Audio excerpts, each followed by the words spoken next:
Je m'appelle Véronique Trier-Lenoir, je suis professeure de cancérologie à l'université Claude Bernard Lyon 1 et chef du service d'oncologie médicale du centre hospitalier Lyon-Sud aux Hospices civils de Lyon.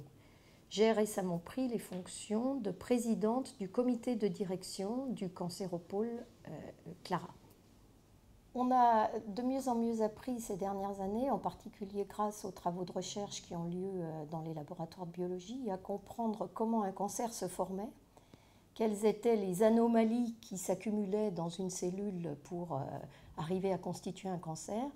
Et de ce fait, on a mieux imaginé comment on pouvait combattre ces mécanismes, non plus en utilisant des molécules qui détruisent les cellules de manière un peu aveugle, les mauvaises comme les bonnes malheureusement, mais en utilisant des thérapies dites ciblées qui s'attaquent préférentiellement à des anomalies spécifiques des cellules cancéreuses. De ce fait, les traitements sont à la fois plus efficaces et moins toxiques puisque la plupart des effets secondaires de la chimiothérapie sont dus à ces effets nocifs sur les cellules normales. Ce qui caractérise la maladie cancéreuse par rapport à beaucoup d'autres maladies, c'est que l'ennemi est à l'intérieur. L'organisme a fabriqué lui-même un cancer qui s'est développé à partir de cellules qui étaient normales au départ et qui se sont cancérisées. Autrement dit, on est dans la situation difficile où il faut attaquer l'ennemi, mais où il faut l'attaquer un petit peu comme on le fait quand on veut cibler une cellule terroriste au milieu d'une population de civils. On cible autant que l'on peut l'ennemi que l'on veut abattre, mais on est quelquefois amené à faire ce qu'on appelle des dégâts collatéraux, c'est-à-dire à atteindre les cibles qu'on ne voudrait pas, c'est-à-dire les cellules normales, la population normale ou les cellules normales. Alors, c'est un langage un peu guerrier pour parler de cancérologie. Les thérapies ciblées permettent d'avoir une approche plus flexible et moins agressive, mais c'est quand même bien ça le défi à relever. Il faut être suffisamment agressif sur les cellules cancéreuses tout en protégeant au maximum les cellules normales qui permettent de préserver l'intégrité du patient. Alors, les thérapies ciblées sont des médicaments.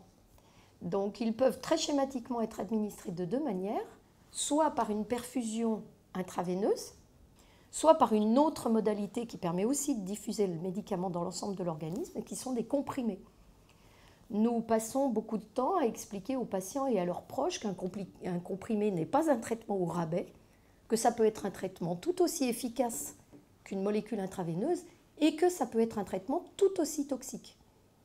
Nous avons, du fait de ces médicaments administrés sous forme de comprimés, été amenés à développer des liens encore plus forts avec les médecins généralistes et avec les structures de ville, puisqu'ils sont en première ligne pour le suivi, voire quelquefois la reconduction de ces traitements. Quelques traitements ciblés sont du ressort de la chirurgie ou de la radiothérapie, mais ce qui a fait l'essor de la médecine personnalisée ces dernières années, ce sont principalement des traitements médicamenteux. La principale différence qui est visible pour une clinicienne comme moi dans les traitements des cancers depuis une dizaine d'années, c'est le fait que le cancer, qui jusqu'ici était une maladie aiguë, incurable et très rapidement grave, est devenu une maladie chronique. On voit apparaître beaucoup de patients qui ne sont pas guéris de leur cancer, mais qui vivent avec. Et qui vivent avec dans des conditions qui dépendent de la façon dont nous allons organiser la prise en charge. C'est grâce à ces molécules ciblées dont on parlait tout à l'heure que la maladie est devenue chronique, et c'est ce qui nous a probablement permis de nous mettre à nous intéresser davantage à la prise en charge globale du patient. C'est-à-dire qu'un patient, ça n'est pas seulement un type de tumeur avec un type d'anomalie moléculaire associée, c'est un patient dans sa globalité, dont nous nous occupons sous l'angle médical bien entendu et sous un angle technique, mais aussi dans le cadre d'une équipe pluridisciplinaire et pluriprofessionnelle. Nous avons eu aussi à développer des liens importants avec la ville, avec la médecine de ville, puisque les patients étant moins souvent à l'hôpital, ils sont plus souvent chez eux, et que les structures de prise en charge à domicile sont très fortement impliquées dans la prise en charge également.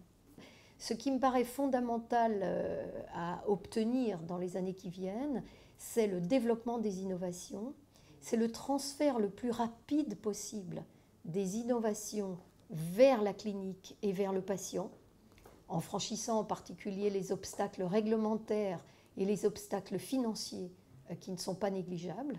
Ça serait surtout de faire en sorte que ces innovations, ces progrès, soient non seulement rapidement accessibles, mais qu'ils le soient pour tous, quel que soit l'endroit où le patient habite, quel que soit le type de structure qui le prend en charge.